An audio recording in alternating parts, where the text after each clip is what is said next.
Let's talk about splitting up primes in a Gala extension. Now let's suppose L over K is a Gala extension of number fields of degree n. Let's call it Gala group G. Now let P be a prime downstairs in OK. Then the extension of P in OL must have a decomposition into products of prime ideals. We claim that G acts transitively on the set of primes lying above P. So let's see why that is. Let us see first that G acts on this set. To that end, let's fix a prime ideal lying above P, let's say beta I. And now let's take an element sigma in the Gala group. We want to show that sigma of beta I is going to be one of these prime above P. In other words, we want to show that sigma beta I intersect with OK is just going to be P. Well, an element in here must be of the form sigma A for some A in beta I such that sigma A lie in OK. But observe that if sigma A lies in OK, then that means A must lie in sigma inverse OK, which is just OK, because every element of the Gala group should fix K. So then this means that A must lie in the intersection of this beta I with OK, which is really just P. But if A is in P, then sigma A must also lie in P, because P lies in K and every element of K is fixed under the action of the Gala group. So then we have the left-hand side must be contained inside the right-hand side. Actually, all of the arguments so far were if and only if, so we actually get an equality. Now another way to write this argument is that observe that the left-hand side is just gonna be the image of the intersection of beta I with OK under sigma, which is just sigma of P, and that is just P because the Gala group fixed P pointwise.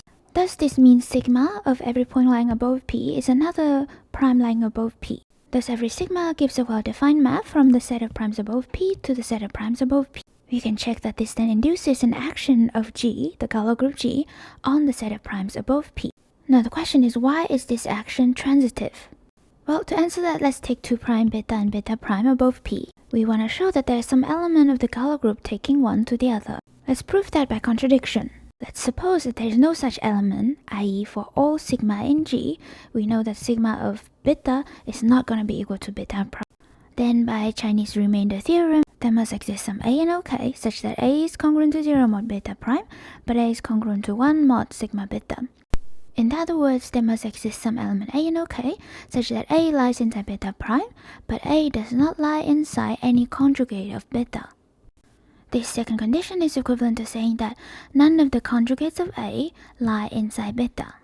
Alright, so what we want to do is we want to look at the product of all the conjugates of A, i.e. the norm of A. Now observe that since A lie in beta prime, and A is one of the terms in this product, this norm must lie inside beta prime. But this norm also lies inside OK, so then it must lie inside the intersection of beta prime with OK, which is just P. On the other hand, since none of these conjugates lie in beta, and since beta is a prime ideal, we know that this product cannot lie in beta. In particular, it does not lie in beta intersect with OK, so it does not lie in P. And look, this is a huge contradiction. So our original assumption must be incorrect. In other words, beta and beta prime must be conjugate. Thus, G acts transitively on the set of primes above P.